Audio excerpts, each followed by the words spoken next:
Welcome into episode 207 of the Sources Say podcast, your go-to Kentucky basketball and recruiting podcast on the growing KSR podcast network. I am your host, Jack Pilgrim of Kentucky Sports Radio, joined once again by the one and only Sean Smith of Go Big Blue Country. Sean, how the heck are you? I am fantastic, Jack Pilgrim. How are you? Oh, just fine and dandy, hanging in there. We are live once again on our glorious YouTube page here with the KSR YouTube page. If you come on in, the water is fine. Ask questions, give comments. We will be reading those live during the show. This is going to be a recruiting edition of the show. We're going to be talking a little bit about the conference schedule or the conference schedule that was released, and then some non-conference details that we've gotten here in the last couple of days as well. A bunch of good stuff here coming up on the show, and then a little bit about the Big Blue Madness release date that just got announced today. Some details about the event itself that I've heard that I think Kentucky fans will be very excited about. Sean, I told you about what's coming on that regard. I think it's going to be something that Kentucky fans are excited about. We've been waiting for a new and improved version of Big Blue Madness. I know that's something that John Calipari has been adamant about here recently, about making sure that Big Blue Madness is kind of that go-to premier event that it was when he first got to Lexington. So, Sean, I think that's going to be something that Kentucky fans are quite excited about. Yeah, it certainly looks like they're trying to kind of amp this thing up again and get some more excitement around that event. And it kind of goes hand in hand with what the program's been doing this summer. It's been a really, really good summer, especially in recruiting, kind of changing the game there again and getting back to getting number one, number two player in the country and highly rated recruits and kind of getting that excitement back to that area of the program. So changing Big Blue Madness only helps that as well, because you want to put on a big time night for those official visitors and unofficial visitors. Yeah, and I mean, well, I guess since we're talking about it now, let's just dive right in. Big Blue Madness announced for Friday, October 14th in Rupp Arena, and the camp out is returning to Memorial Coliseum the weekend of October 1st. More details are coming, but Sean, it's going to be a weekend of fun at outside Memorial Coliseum. This isn't going to be a one-day affair or 1.5-day affair just to distribute tickets. They did this on purpose. This is going to be a tailgating weekend of sorts. They did this on purpose for the Ole Miss game on the road. They wanted this to be kind of a party environment, get ready for the big football game as well, kind of tie those two things together. I know there's some, all the football, basketball talk that we've talked about. They want to toss all that aside and say, you know what, we are all in together on this unbelievable weekend. Let's get excited for the Ole Miss game. Let's get excited for Kentucky basketball season. And we will be camping out together. Sean, I've heard that they're going to have food trucks and inflatables for the kids, and it's going to be an all-out effort there at the Memorial Coliseum and the surrounding area. So, Sean, I think that's going to be something that Kentucky fans are going to absolutely love. Yeah, big time party, and should be a massive Kentucky football game at Ole Miss there. You're talking about Kentucky number 9 in the polls right now in the AP poll. Ole Miss, both teams could be undefeated when that game's happening. So perfect time to kick off some excitement there. People watching football, get your Big Blue Madness tickets. Football school, basketball school, both programs are going to benefit from BBN, and I think it's a great event schedule. So they're kind of unofficially making it a tailgate party for the Ole Miss game. Free admission to the volleyball game in the afternoon, and you don't have to camp to come to party for that game as well. They will have food trucks. There will be inflatables. And then they wanted to make it longer, but, with campus issues and safety issues and things like that, they wanted to just make it one night, but a true 2-day party there in Lexington. I did want to add, while we're kind of talking about things that are about to be announced and things that are being announced currently in the coming weeks, the blue-white game, Sean, 100% taking place in Eastern Kentucky. It's something that John Calipari was all in on that, wanted to really dedicate those efforts and the flood relief efforts, raise a good chunk of change for the people that desperately need that money.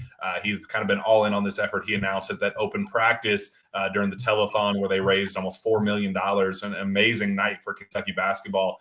Xavier Wheeler comes out during that and says, you know what, we want to play this annual blue-white game. We want to bring it to Eastern Kentucky and play it with the people that have been impacted and kind of give them something to kind of rally behind and kind of just be all in with.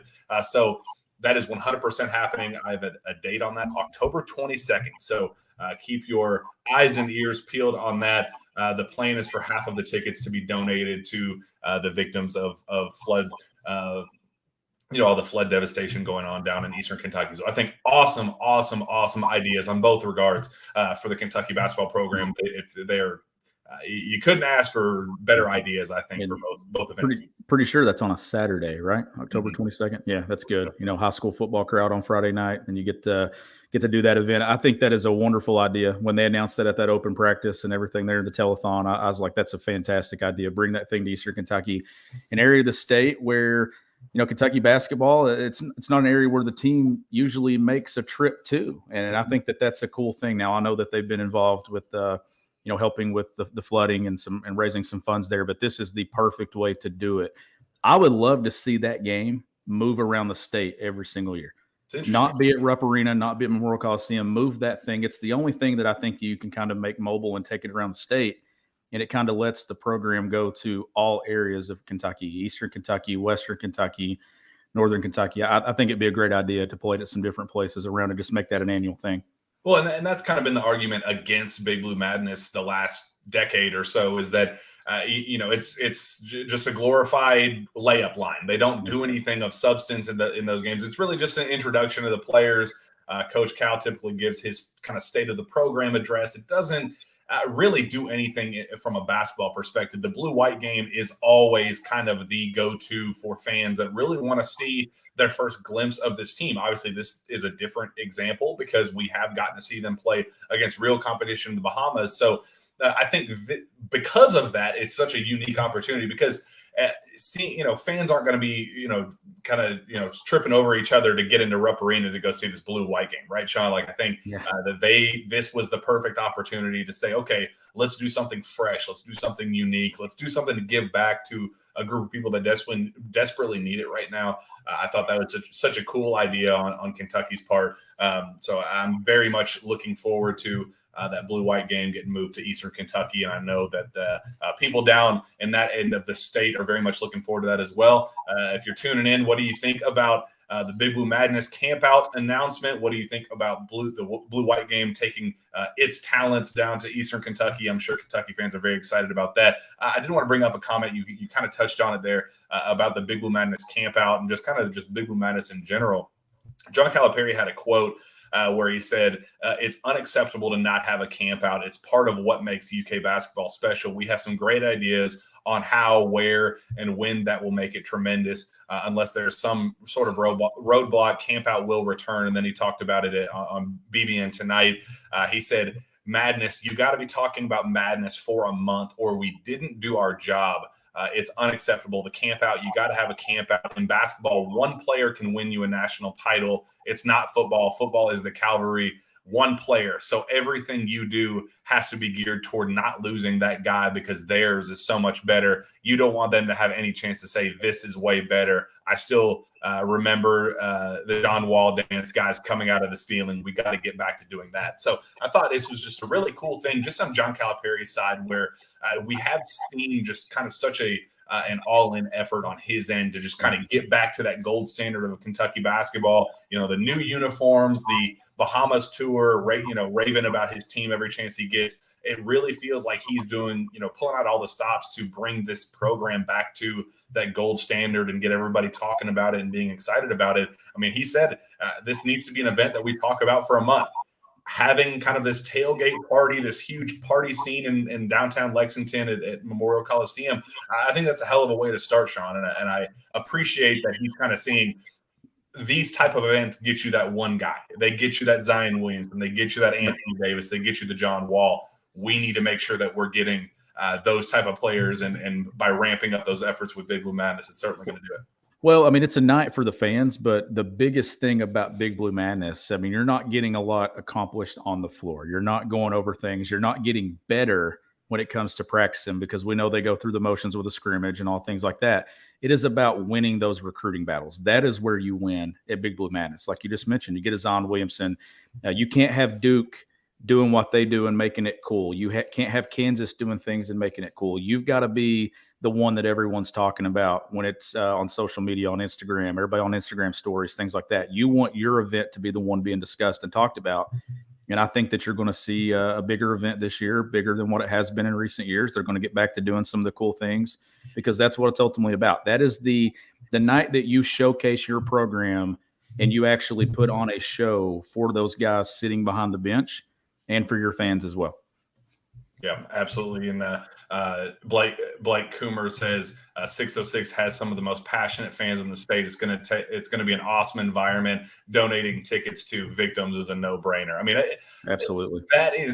I mean, you're down, Sean. You're down from that area of the state. You know, kind of the impacted areas and the people that have been impacted. Just what do you think an event like this is going to do for that community that's just been kind of hit over and over and over again, looking for something to kind of hang on to? It feels like this is the perfect thing to kind of rally together and be all in on kind of one good thing.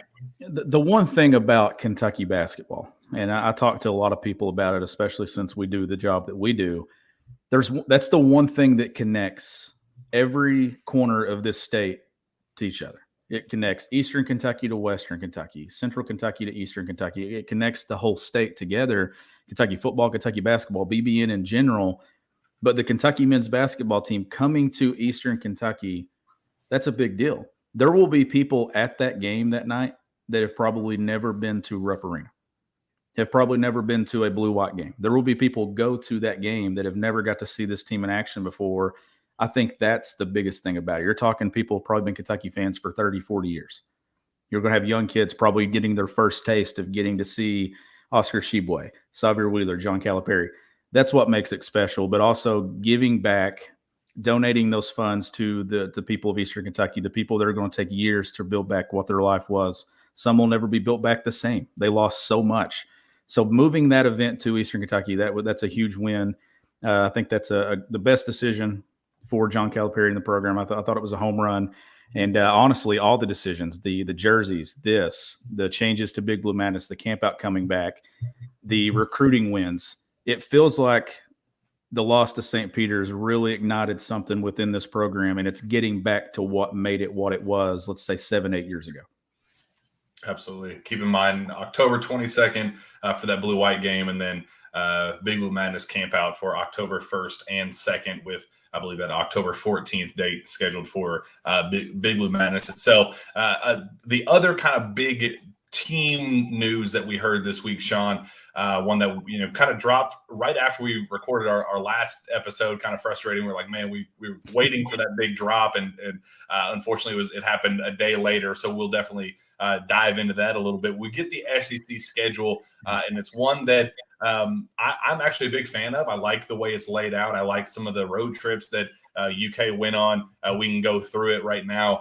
They start December 28th at Missouri, then January 3rd against LSU at home. You travel to Alabama from there, home against South Carolina, at Tennessee, Georgia, Texas A&M, both at home, at Vandy, at Ole Miss. I'm looking forward to that. Another trip to Oxford. Then you get Florida and Arkansas again at home. Then you travel to Georgia, travel to Mississippi State, and then Tennessee at home, back on the road at Florida. Usually that's kind of the last game of the year, so it's kind of interesting. That one's a little bit different. And then you get Auburn at home, Vandy at home, and then the last game of the year, which one I think is going to be a blast, at Arkansas, Fayetteville. I think Bud Walton Arena is going to be popping that night. That's definitely kind of the one I have circled on my schedule. What are your early thoughts on that? I think that last date was intentional at Arkansas, capping that thing off right before the league tournament starts.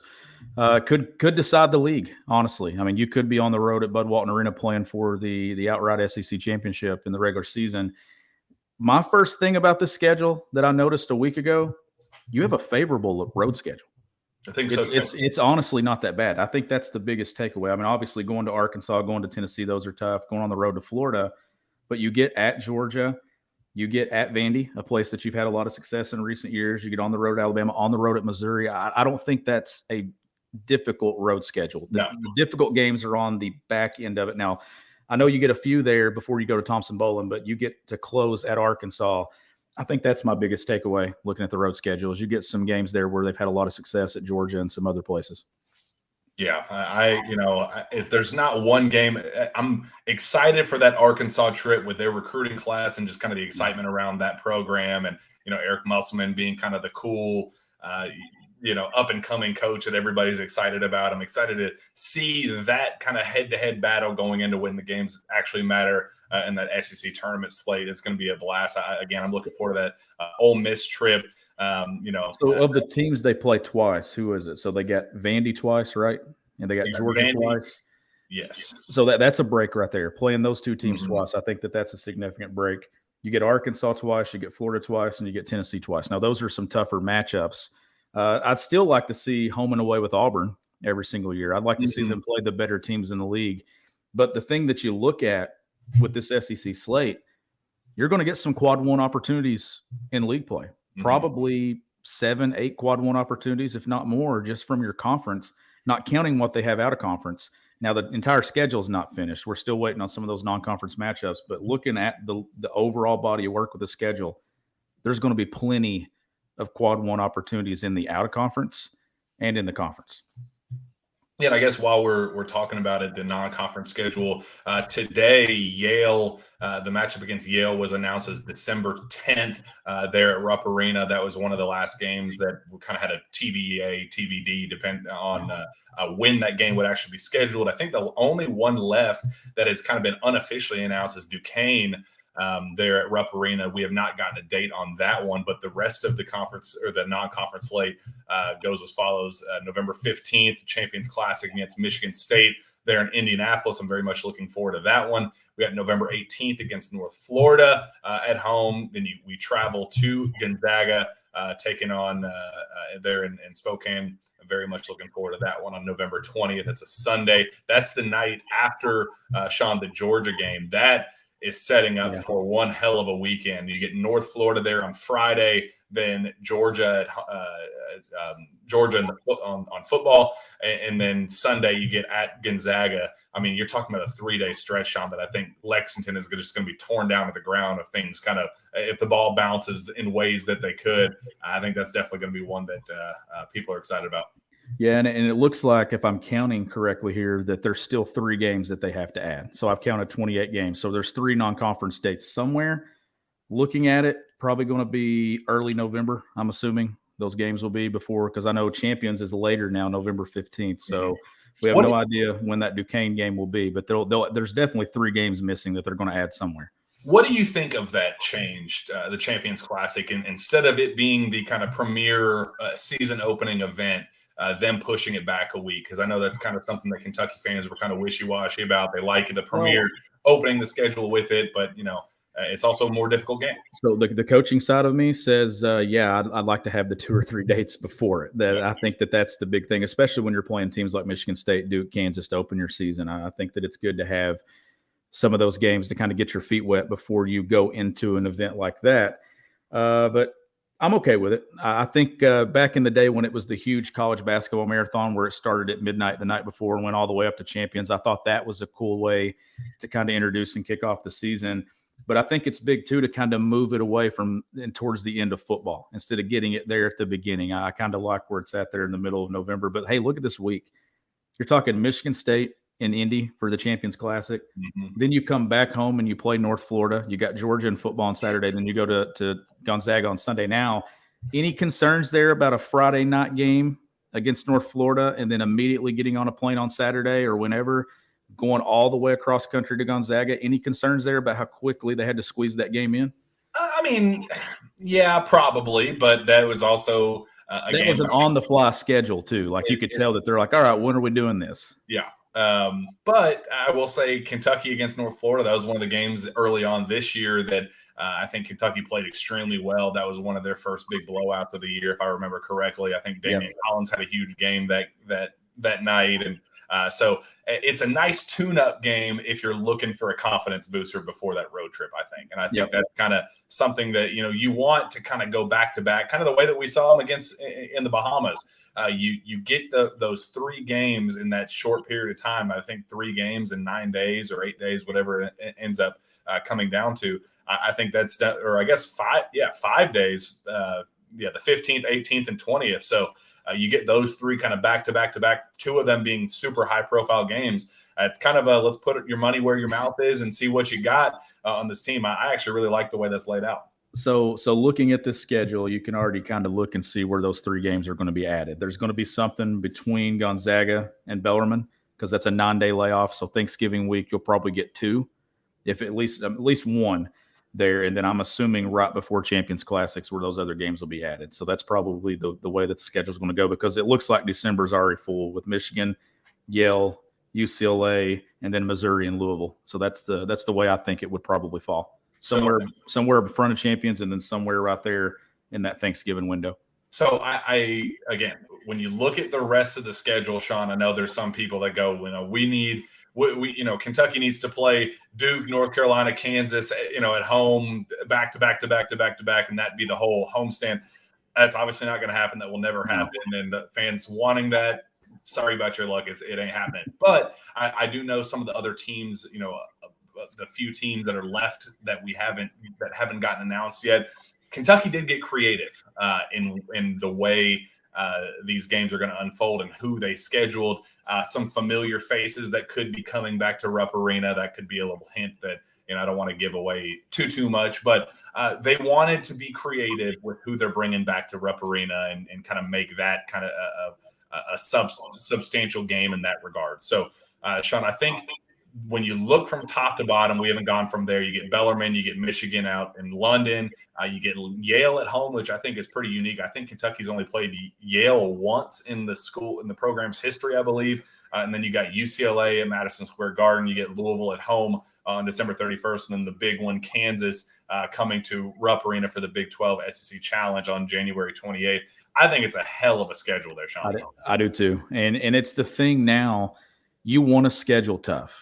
And we know that Cal's going to have those neutral court games against the Michigan States and champions. They're going to play UCLA and these programs in the CBS Sports Classic. Always going to play Louisville.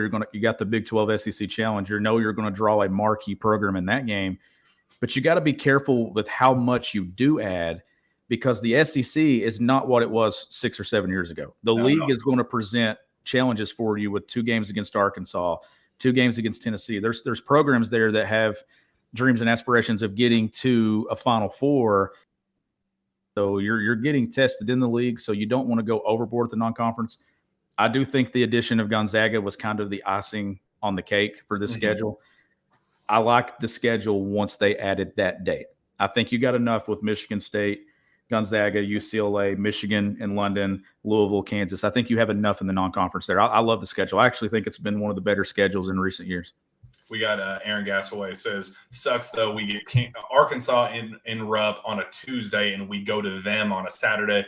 That part does suck. I know that I'm telling you that Bud Walton Arena there on March 4th, that is going to be the premier game of the SEC slate. I'm telling you, that's going to be a blast.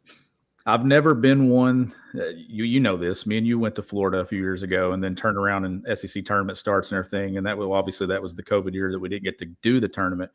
But I've always been the one that's like, hopefully it's a game that you can kind of just relax and get ready to gear up for March. But that kind of feels like one that we're going to be sitting there covering because it's going to be. You're talking 2 teams that when the season starts, probably going to be Final Four contenders. Popular picks to get to a Final Four. You're talking Arkansas and what Musselman's doing with his recruiting, all the talent they've added there. Nick Smith Jr. Talking Kentucky, the reigning national player of the year, last game of the year right before postseason. That's a heck of a kickoff to March. Yeah, and so do you think that will help the Cats in that it's always that Thursday night, Friday night game? To kind of depending on how things go. Hopefully, the Friday night game as we kind of expect it to be, but there's always that sluggish start there on that Friday, late afternoon, late evening game. Do you think playing Arkansas when they are that kind of build up performance to kind of get them ready for, kind of postseason play? Do you think that will play, to their favor? Or do you think they're going to get up for Arkansas and then kind of have a letdown to open the SEC slate? I'm not worried about it. Not with this team. I think that this team's going to have enough veterans on it that have been through this. You're talking guys that, an Oscar Sheboy, Xavier Wheeler, Jacob Toppin, they know what it takes and how engaged you have to be to win against, regardless, whether it's Arkansas or the first round of the NCAA tournament. I think by the time you get to that point in the schedule, the biggest hope is that everybody's healthy and everybody's available. Because when it got to that point last year, let's face it, Kentucky's wheels were falling off when it come to the health factor. It wasn't the on-court factor. It was, were they healthy enough? But think about those final 3 Saturdays there of the regular season. You've got on the road, or you got Tennessee at Rupp, you got Auburn at Rupp, and you got on the road at Arkansas. Those are massive games to close league play. Probably all opportunities to be quad 1 victories. Like, this is a team that's going to be able to build their resume starting in November 15th all the way up until March 4th before that league tournament starts. Yeah, absolutely. We get 2 comments about that Gonzaga-Georgia weekend. Aaron Gasaway says, chance for Kentucky to beat number 1 Georgia in football and then number 1 Gonzaga in basketball. And then Lance Brooks says that would be something if we could pull it off, upset number 1 Georgia and a possible upset number 1 Gonzaga. What are the chances of that happening, Sean? I know we're kind of overlapping football and basketball on this show because we want this to be, a love affair between the 2 programs. We are combining as one for those 2 sports. I'll tell you this much: the way Mark Stoops' program plays in big games, and where it's the confidence that they possess right now. It might be John Calipari having to take care of business on Sunday because Mark Stoops might have already taken care of it on Saturday. So that's I don't know. I think it's one of those weekends that I remember in 2018. Awful, right? You had Georgia, you had the huge game deciding the SEC East at Kroger Field, and then you had Kentucky's game that I don't even want to talk about against Duke in the Champions Classic in Indianapolis. So, and then you followed it up with a road trip to Tennessee and lost. So that week wasn't a very good week. This feels like it could be another opportunity to have a big week with Michigan State, Gonzaga, and then you got Georgia obviously there. So I think there's going to be a lot of people trying to pull off the double trip there. Maybe as soon as that football game's over with, you're catching a flight to Gonzaga and getting out there for that basketball game. But I love it. I think it's going to be an exciting weekend for BBN. Well, literally today, I got a text from Tyler about, hey, how do you want to do this Gonzaga trip? Are you going out to Spokane? And I'm like, I got to go to Spokane. But at the same time, I'm like, man, when do you fly out there? Like, when do you fly? Because we don't know what the time of that Gonzaga game is yet. So you don't want to just be like, yeah, I'll fly out Saturday, miss the football game in the morning. Because then I am not missing that Georgia football game. No. I'm just not going to. So do you risk it and travel up early Sunday morning? And it's tough. They gave Kentucky fans a very interesting predicament in terms of how they want to go about their, the whole football school, basketball school rivalry. It's really put to the test when you're talking SEC East for football up for grabs against Georgia, and then a potential number 1 versus number 2 battle, Kentucky versus Georgia, Kentucky versus Gonzaga on the road. And when it comes to me, who covers both for my own outlet, you're kind of in this predicament where you're going, okay, if this decides the SEC East or a regular season college basketball game, and I know it's more than just a regular season college basketball game, it is a possible number 1 team in the country, but if it's deciding the SEC East, I'll probably be at Kroger Field. If it's not, I will definitely be at Gonzaga. It's one of those that you wish you could pull both off because you never know when you're going to get the opportunity to go back to Gonzaga. I mean, Sean, we just saw what happened with the couches getting burned this weekend after the Florida win and things like that. What the hell would happen if Kentucky beats Georgia and Gonzaga the same weekend? Will there even be a Lexington? They'll bring the couches to Kroger Field and burn them there. That's what'll happen. Just like a big fire pit. Kroger Field is being a big, massive fire pit, and all of their stuff just inside, and fans can pile up in the stands and watch everything burn in front of them. I think that's probably the safest bet to do it. I don't think you would find a program or university around the country that could have a better jam-packed weekend than that one. I mean, basketball, football. Right. I mean, right now, Kentucky fans have it made. Honestly, there's people talking to me about Kentucky football and Kentucky basketball. That's how it should be. Mm-hmm. I mean, when you're talking about how good this football team is right now and how exciting that game was Saturday, and then you're talking about what basketball's doing coming up, like this is the time to. I mean, you're sitting back thinking, man, this is fun. Because I remember going to football games as a kid and everybody talking about, well, basketball season's right around the corner. Can't wait for it. You're no longer saying that. It's not because basketball's not good. It's because you're really enjoying what the football product is on the field right now. I think this is the best time for BBN. I think these days, you never know how long they're going to last. I mean, you don't. Like, what's this program look like after Mark Stoops? Hopefully it continues to do what it's doing now. I think you sit back and you enjoy it because this is a really fun time to be a Kentucky fan. Yeah, Happy Butters Blast says Gonzaga game is going to be huge for seeding. Could be the difference in a 1 seed or not for us in March. And then Debbie Ryan says, love that this is even a predicament. I completely agree. It's just absolutely such a cool thing for us to even be in this position and have these conversations. I mean, and you don't make and honestly, you don't make the wrong call on either one of them. That's how I look at it. If you decide to go basketball, you go basketball. If you decide to go football, you go football. I think either one is the right decision. But yeah, that's a really exciting predicament to have. And I'm sure there's a lot of football, basketball programs around the country that would like to have that same predicament. But it's going to be fun. That would have been the only thing that could have made it better is if you'd have had Georgia at home on Saturday and it was Gonzaga's time to come to Rupp Arena on Sunday. That would have been the most epic weekend, and it would have solved a lot of problems for everyone if they could have lined it up that way.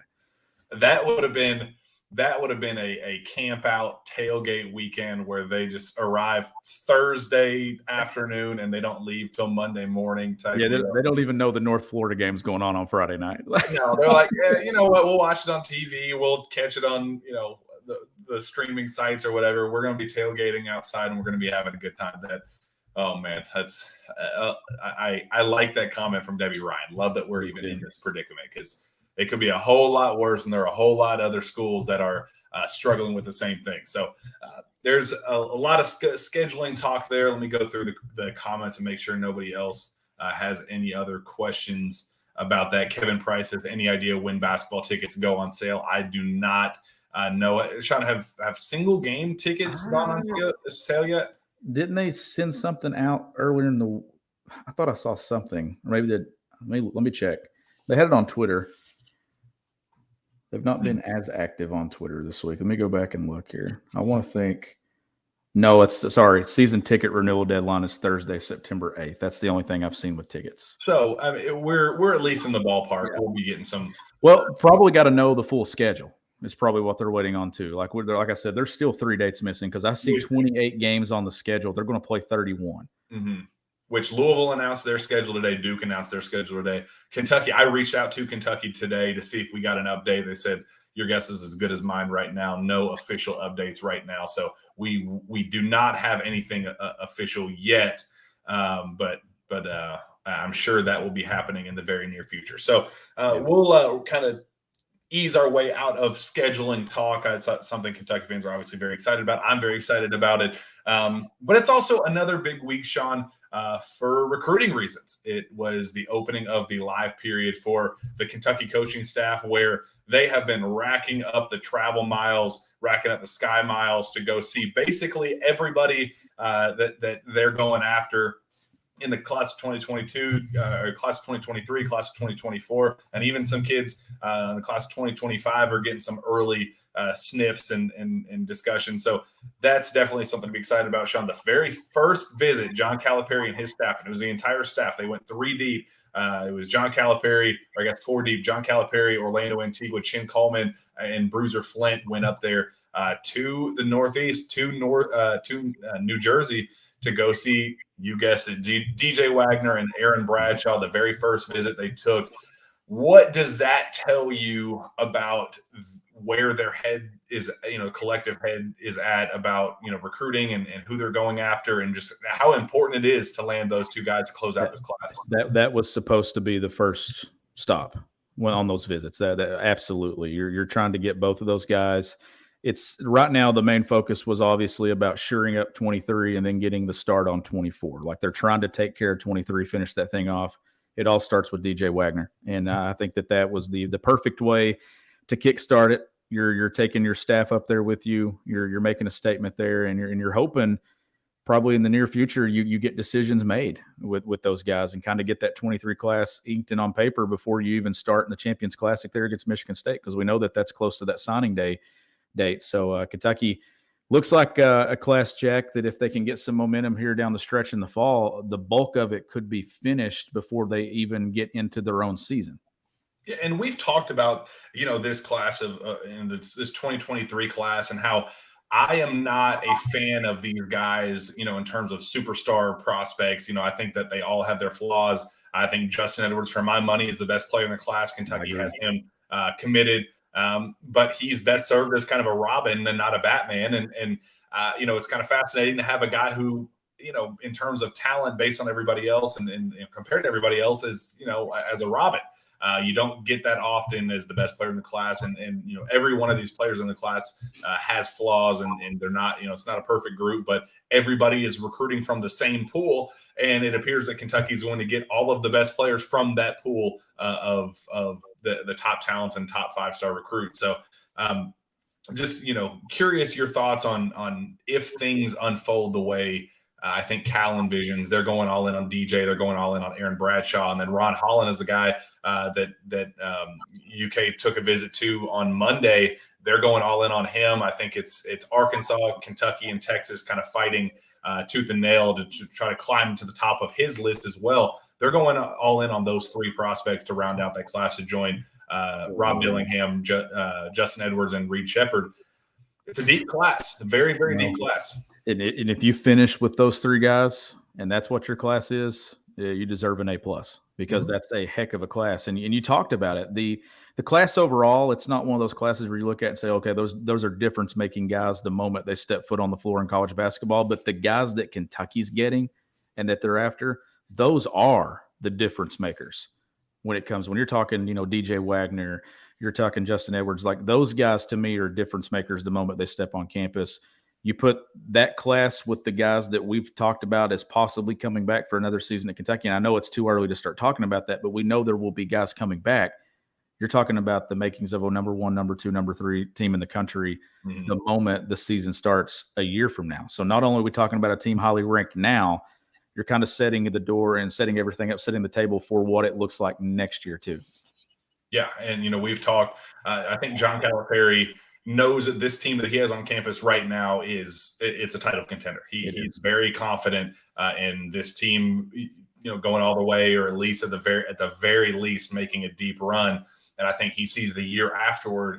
I think he sees a couple of these key pieces coming back for another season using NIL. Using an expanded role. Kind of a perfect example is Jacob Toppin, what he did from last year to this year. Kind of playing behind some guys, maybe not being the go-to guy that he wanted to be. He returns for another year. Damian Collins being the same example. Using that next year to develop, but also use that expanded platform and see what you can do with it and see if you can become a draft pick. I think there are some of those. We're going to get some similar examples for this past year with this current year and going into next year. I think there's going to be some guys with some very difficult decisions to make. Antonio Reeves, I think CJ Frederick's a guy that you got to pencil in as a potential returner. What does Xavier Wheeler do? If DJ Wagner something falls short with him and he ends up going elsewhere, I think he's going to Kentucky. And I think that Xavier ends up leaving after this year, but you have that kind of in your back pocket if you want to use it. Cal is in a very unique position right now to where he can get really, really creative if he wants to. And when it comes to unique, and I know you and I have talked about this on this show, your big man for next year is already on campus, and we got to see a glimpse of him in Kentucky blue and white today for the first time, and in that practice jersey. So, I mean, you're talking Kingsley. We don't know exactly what his role will be within this team. And there he is. So I think that's your big man for next year already on campus. I think you're getting him ready to play alongside Reed Shepard, play alongside the Justin Edwards and these other pieces that are going to be coming in. We don't know what this role is going to look like for Kingsley this year, but we do know that it's going to involve getting himself ready for whatever next year holds, and you want him ready when the season starts a year from now. And look, I don't want to, and what made me think of this is there's a Happy Butters Blast says, who do I need to sell my soul to get Oscar back? This isn't a done deal. This isn't a guarantee. I'm not saying it is, but it is not out of the realm of possibility that Kentucky gets Oscar Tshiebwe back for a third year. This is a guy that's making a lot of money, as is with Kentucky, and he's kind of they're doing all of the things behind the scenes to set up a lucrative year for Oscar Tshiebwe. And yeah, you'd like him to be a knockdown shooter from three and somebody that's capable of knocking down from at 15 to 17 feet and kind of being that potential draft pick, and you want a guy like Oscar to kind of slowly do like what we saw with Nick Richards, Sean, a guy that had no business being an NBA draft pick to start with, and by the end of his Kentucky career, he was a go-to draft guy, and you were proud of him for taking that next leap and walking across that stage in the NBA draft. You want a guy like Oscar Tshiebwe to take that next step, but if he's in no rush to leave because he's making so much money here at Kentucky, that's definitely something that throws a wrench into things. And it's the most beautiful, perfect wrench that you could possibly think of. I will say that they're working behind the scenes too, with the visa thing. With him being the stat, and I don't want to give specifics, but with him having the status that he has right now, being the celebrity that he is, we'll put that out there, that it kind of changes the game, that it allows him to apply for different things that he wasn't able to before when he was just another college basketball player. Now that he is who he is, he's now in a position where you get guys like Drake, who, he's not an American citizen. Technically, he is here on a visa, but he's still able to make money in the States because of his status and who he is as a person. They're working behind the scenes diligently to try to get Oscar on that same page. And if that works out the way it could and the way it should, then I think we could start getting into some really unique, fun conversations there in the future. And the thing that allows us to have this conversation is Oscar Tshiebwe is who Oscar Tshiebwe is. I mean, you're the reigning National Player of the Year in college basketball, and you weren't a solidified first-round draft pick. Now, he's going to add to his game. He's going to do some things differently. We know he's going to take some three-pointers. That's not going to shoot Oscar Tshiebwe all the way into the top 10 of the NBA draft. I mean, another year older, things like that. But he has the ability to make life-changing money in college basketball the way he is right now. Who's to say that he doesn't do another season of it at Kentucky? And I think if Kentucky wins a national championship and stuff, then I think you're going to see a lot of guys kind of part and move on and do the next step and whatever it is. But it's not entirely out of the realm of possibility that you have another year of Oscar Tshiebwe. We mentioned Xavier Wheeler. You could have another year of that. There's some interesting decisions. To me, John Calipari, it's not stressful decisions. It's decisions that you kind of have some comfort in and go, okay, what do we need to do? And that's what I was getting at earlier when it comes to this signing class. If you've got it pinned to paper in November, you kind of can start looking at what your roster is going to look like. And then when it gets down to those spring decisions, you can kind of key in and say, okay, do I need a shooter here? Do I need a two-way player here? Do I need a defensive specialist? What do I need to make this next roster good enough to win a national championship? Yeah, Uganda Kingsley is a guy that they brought in to groom behind Oscar Tshiebwe, and how not ironic, but just how cool would it be that they brought him in to be kind of the replacement for Oscar, or kind of the complementary piece, planning on his departure and then having him kind of be the replacement, and then getting lucky with both of them. And it puts him in such a fantastic position with the Aaron Bradshaw situation, because, he's a guy that they had committed behind the scenes. That was a done deal. No questions asked. He was coming to Kentucky. His mom kind of jumped in and said, whoa, why are we rushing to do this? There's no real rush to just, knock out a decision for the sake of doing one. I was talking to people, close to the program that said that, they're still pushing on with Aaron, and they really want him. They love his game. They're very, very high on his game and kind of his growth as a jump shooter, and think the world of him. But they understand that when he's now kind of hitting pause on things, he's going to take a couple other visits. They understand that he's going to take a couple visits, and they're perfectly fine with him taking other visits. There's not as much pressure on Kentucky's end to land that kid. They want him. They want him desperately. They really, really like his game. But when you have Uganda there, and that there's that outside chance with Oscar, you don't have to just kind of go all in on Aaron Bradshaw and say, we need you, we're desperate, whatever it takes to get you. They can say, we want you, let's make it happen. But worst case scenario, it is what it is. Looking at that picture there of Kingsley on the screen, what stands out about that picture? That's a frame. That's a frame that's going to look significantly different in 12 months. Yeah.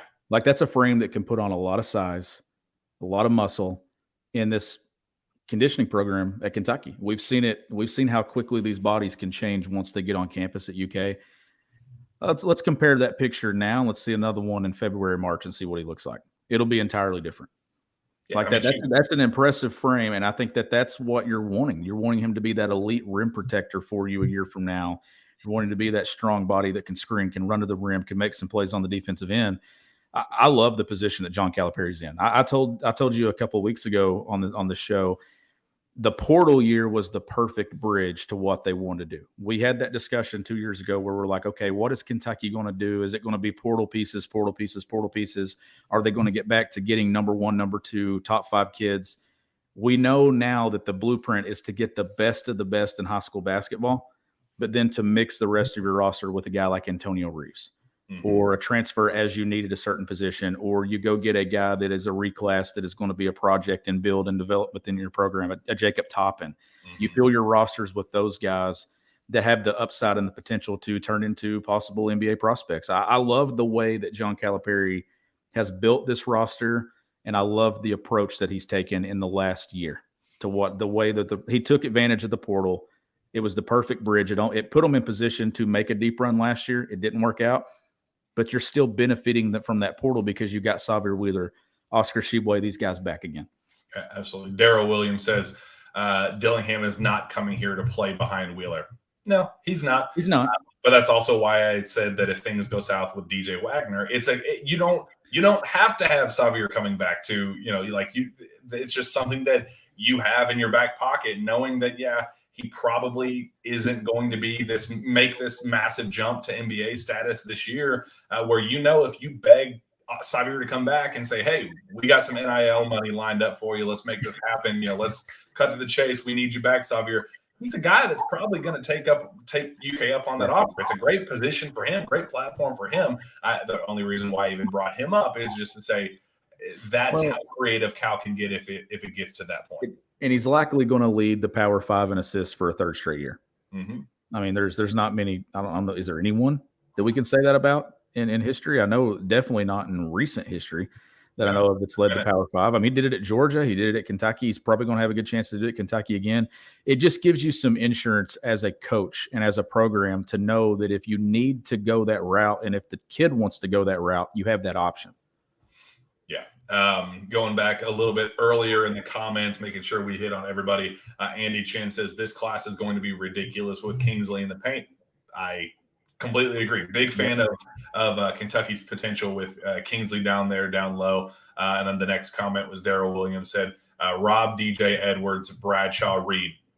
I think that is, depending on how things shake out with Ron Holland, he's a guy that I think kind of like Justin Edwards knows who he is as a player. I think he was somebody that was very intrigued with the idea of being a superstar wherever he went. And, Arkansas, Texas, they are offering that possibility. But I think he's also a guy that saw how good he was playing USA basketball, as a complementary piece with a bunch of other superstars, one being DJ Wagner. I think he understood how good he was and how much better he looked in that setting. And I think that's something that obviously intrigues a guy like that. So that's something to keep an eye on. I think another thing to keep an eye on is that he is in no rush to make a decision. He was wanting to decide in September. I talked to him at one of the EYBL stops, and he said, I'd like to get this thing over with in September. Had that been the case, I think it would have been a done deal. Arkansas, I don't think there would have even been a hesitation. But because he is now kind of taking a step back and going, let's see, I think it gets Kentucky in an interesting position. I don't think they're a favorite or anything right now, but they're now in kind of they have a puncher's chance. Well, and the comment before that mentioned Kingsley with all those pieces on Kentucky's roster. And the thing that I like about it is when you have a rim protector like that and a guy that can affect the game with his length in the paint at the rim, that's an instant transition starter. You block some shots and you get all these wings, the Justin Edwards downhill. You get your DJ Wagner at Kentucky and New Jersey, Rob Dillingham. You get all these guys that can get out and transition. That's the perfect piece to have around it. Protect the rim, transition points on the other end.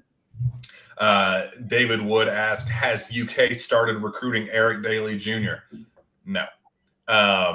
It's fascinating because I had heard at one of the EYBL stops, actually his dad told me that UK had called him. Jay Lucas, when he was still at Kentucky, had reached out to him directly and said, hey, just very early conversations. This is when he had just made the decision to reclassify back a year to the class of 2023.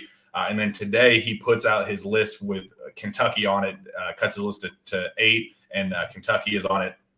I think Kentucky is very loosely interested as a let's see how it goes. I'll come see you during the live recruiting period. I do think that there will be a visit maybe to go see him in person, but I don't think that it will amount to anything. I don't think that this is a kid that I think he's going to end up going overseas. I think this is a kid that it's the writing has kind of been on the wall for him to go overseas and go pro for a minute now. And I like him as a player. I don't love him as a player. I like his physicality and kind of just what he brings as a forward. But I just don't see the fit there, especially with who UK is looking at elsewhere. So I know that news came out today.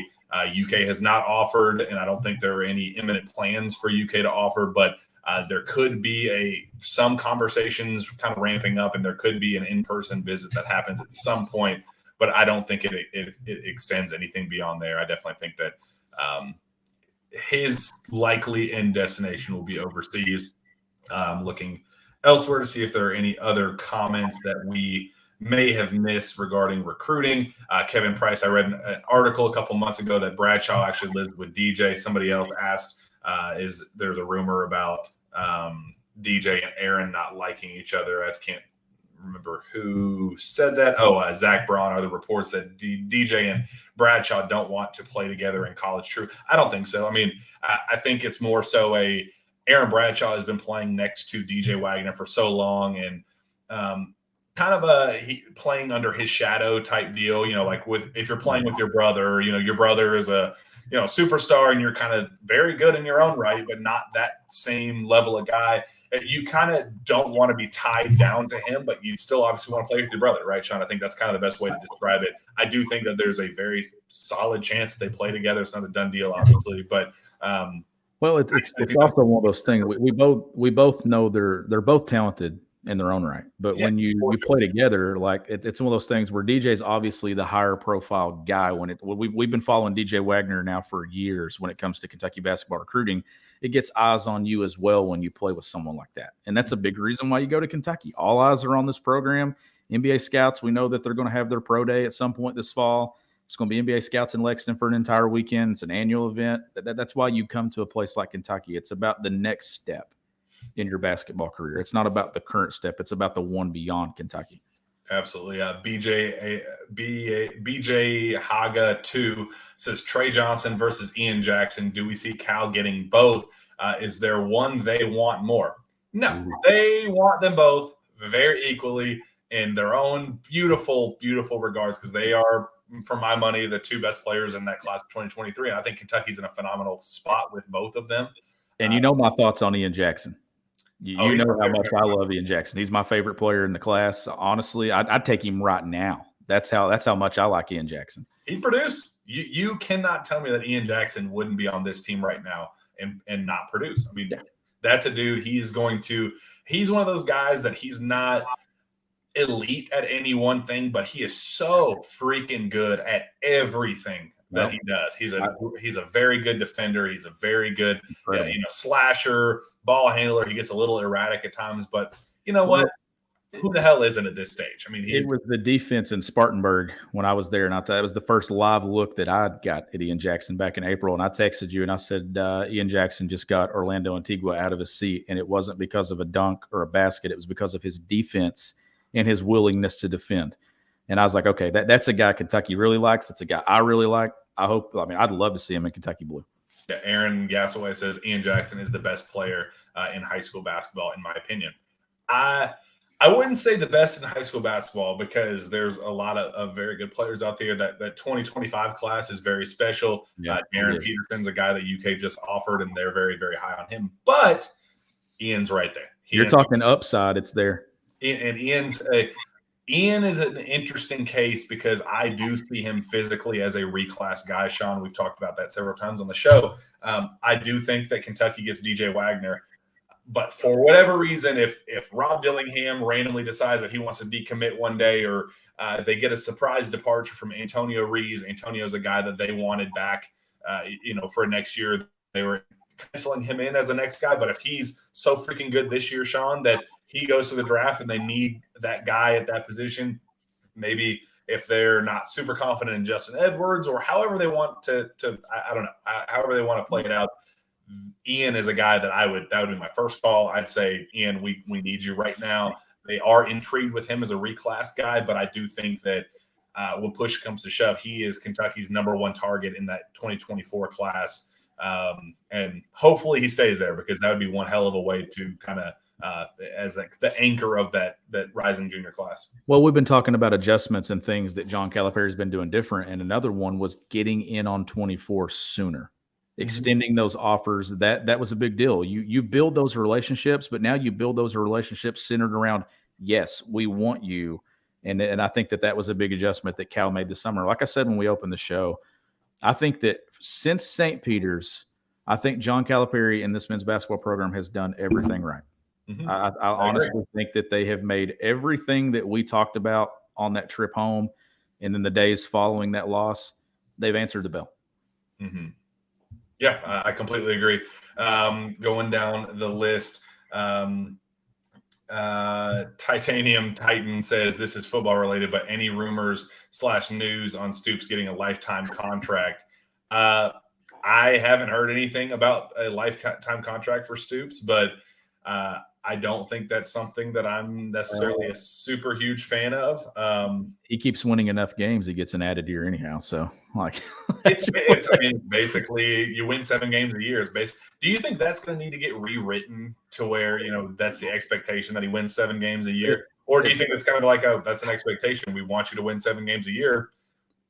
Good. Well, we will keep you here as long as you keep doing what we asked you to do when we signed this contract. It's one of those things that Mark Stoops isn't getting fired from the head coaching job at Kentucky regardless. I mean, when you are the winningest coach in Kentucky football history, you are Kentucky football history. Like that is it. Like no, like this program, it certainly feels like it's built to stay. And I was saying before we started recording on this show earlier, I think the best thing that ever happened to this football program is it didn't get to the point that it's at now too soon. Had this happened 4 years in, Mark Stoops would not be the head coach of Kentucky right now. But you let it get to year 6, 7, 8, 9, and it just keeps building. I think that he'd done enough over the course, and it was a consistent, steady build that I think that's what made him end up being a decade at Kentucky. And I always said if he got to year 10, I think he'd retire at UK. And I think that's what happens. I know you got Nebraska and all this stuff out there. Mark Stoops is a lifer at Kentucky. I fully believe that. Yeah, so maybe it's not an official lifetime contract, but that boy got a lifetime contract here. Right? Going down some of these other questions before we start wrapping things up. I got a question for you, Sean. Michael Durbin says, any chance they get involved with Seer Muhammad, Nazi's son? What do you think of the possibility of UK going after a go-to guy like Nazi and his? I mean, you got Reed Shepherd, right? You got the son of Jeff Shepherd. Wouldn't that be cool? I mean, yeah, it would be super cool. You got 2 guys that won a national championship at UK. Yeah, bring them all on. Like we know the pedigree and stuff when it comes to being a Kentucky kid and a Kentucky family member there and a legacy guy. Like, yeah, absolutely. Yeah, he's not super good. I'm just being totally honest. He's not unbelievably good, but he's got talent. I mean, he's a guy that he's got some talent, and I wouldn't be opposed to bringing in a guy like that as an Adu hero. Like, why couldn't he be a Adu hero? I mean, why couldn't he be? Like, why couldn't he be that type of guy where you bring him in as the 10th option or whatever? This is a program that doesn't fill all scholarships anyhow. Why not? Just fill it. Why can't he be the 11th man? I've been seeing that name pop up from time to time, and I'm like, yeah, probably not. But it would be fun. I mean, obviously, when you got Reed Shepherd, you got Muhammad there, that'd be a lot of fun. Absolutely. KY Cats 06 says Nocta going to be good for UK moving forward. Double thumbs up. Absolutely, positively. It is a very good thing. Business is booming right now for Kentucky behind the scenes on stuff like that. The connections are good. They're in with the guys that matter with things like that, and apparel brands and the worldwide Wesses of the world, the people behind the scenes in the sport. The people that matter are all in on Kentucky, and they have rekindled some of the things that haven't been great in past years and all that stuff. Nocta being one of them. Expect some good connection things with that moving forward. It's definitely good for Kentucky moving forward, 100%. John P. Ryan says, does UK have a good shot with Dink Pate if offered? I 100% do. I think that he's a guy that UK's always been very intrigued with. I think that they've liked him for a long time. He's one of those guys that he's growing, kind of, could be 6'7", 6'8", 6'9". I think he's 6'7" right now. Could be 6'9". Could be a point guard, could be a shooting guard. Kind of one of those Adu Theoro situations where you don't really know what the heck he's going to be yet. But he's got a lot of talent. He's got some creation. He's got some scoring. He's got some slashing. He's athletic.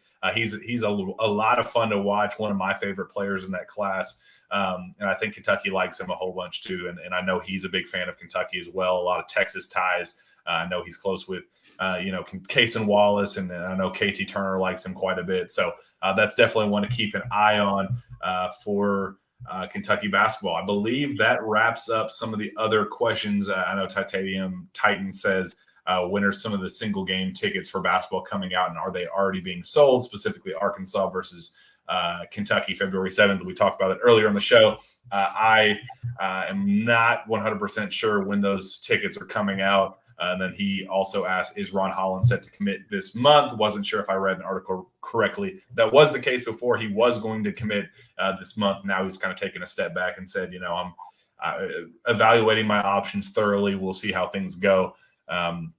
Not a done deal in any sense of the imagination, which is great news for Kentucky if they're wanting to slide in there late. Sean, I think that wraps up things here. I will say I had a list of guys that Kentucky went to go see to open this live period: DJ Wagner, Aaron Bradshaw, Ron Holland, Ian Jackson, Trey Johnson, Tahad Pettiford, Boogie Flan, Dink Pate, Nas Cunningham, and I'm sure there are others that I'm missing. The UK is going to see Reed Shepherd on Thursday. I think they're going to go see Rob Dillingham as well. They were already up in the Northeast. Justin Edwards are definitely going to go see him as well.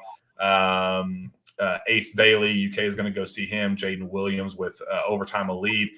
Carter Knox, they'll definitely check in with him. Dylan Harper, John Bull, Asa Newell, Santo Cyril, and I think I already said Tahad Pettiford, but a long list of guys that UK is going after, and I think Kentucky's starting to do the process of zeroing in on guys that they're big fans of and taking this process to the next level. So, Sean, with that, let's get out of here with one last message from our friends at Athletic Greens. Our next partner has a product I use literally every day. I started taking AG1 because I had ramped up my daily workouts, and eating a cleaner diet in Athletic Greens was the perfect complement to my efforts in getting healthy. The thing is, I didn't want a chalky, nasty, bitter supplement that tastes like grass clippings. I wanted something I genuinely enjoyed with a mild tropical taste. It's a drink I actually look forward to each morning. So what is this stuff? With one delicious scoop of AG1, you're absorbing 75 high-quality vitamins, minerals, whole food sourced, superfoods, probiotics, and adaptogens to help you start your day right. The special blend of ingredients supports your gut health, your nervous system, your immune system, your energy, recovery, focus, and aging. All of the things. It's lifestyle friendly, whether you eat keto, paleo, vegan, dairy-free, or gluten-free. It contains less than 1 gram of sugar, no GMOs, no nasty chemicals or artificial anything, while still tasting good. It supports better sleep quality and recovery, mental clarity and alertness, and it costs you less than $3 a day. You're investing in your overall health, and it's cheaper than your cold brew habit right now. It's time to reclaim your health and arm your immune system with convenient daily nutrition. It's just 1 scoop in a cup of water each day. That's it. No need for a million different pills and supplements to look out for your health. To make it easy, Athletic Greens is going to give you a free 1-year supply of immune supporting vitamin D and 5 free travel packs with your first purchase. All you have to do is visit athleticgreens.com/pilgrim. Again, that is athleticgreens.com/pilgrim, PILGRIM, to take ownership over your health and pick up the ultimate daily nutritional insurance. Sean Smith, that wraps up today's show. Where can fans find your work? You can find my work at gobigbluecountry.com, and you can follow me on Twitter at GBBCountry. You can find me on Twitter as well at Jack Pilgrim KSR. Reach out to me via email at jpilgrim@KentuckySportsRadio.com. With that, we'll be back next Tuesday night for another jam-packed Sources Say podcast. We will see you then.